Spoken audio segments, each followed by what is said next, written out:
যখন আমি ফেস্টিভ্যাল বানিয়েছিলাম তখন আমি অনেক ভুল করেছিলাম, যেমন এই বারটা যখন আমি তুললাম তখন বক্সটার এই অবস্থা হলো। ফেস্টিভ্যালস বার অনেক তো বিক্রি হচ্ছে, কিন্তু ঠিকভাবে নয়।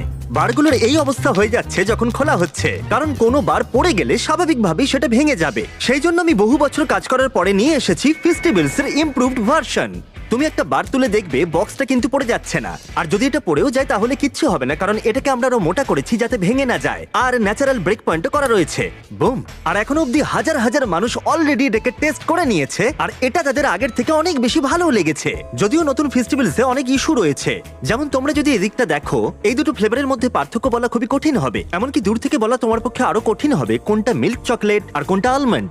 এমনকি বহু মানুষ এই দুটোকে মিক্সও করে ফেলে। এর পাশাপাশি তোমরা প্রত্যেকেই জানো যে আমরা আমাদের কোকোয়া ফার্মারদের অনেকটাই বেশি পারিশ্রমিক দিয়ে থাকি। আমরা 100% fair trade certified beans use করি, আর আমরা শিশু শ্রম কমানোরও চেষ্টা করছি। তোমরা এই বক্সগুলোতে দেখলে কোনটা কি বুঝতেই পারবে না।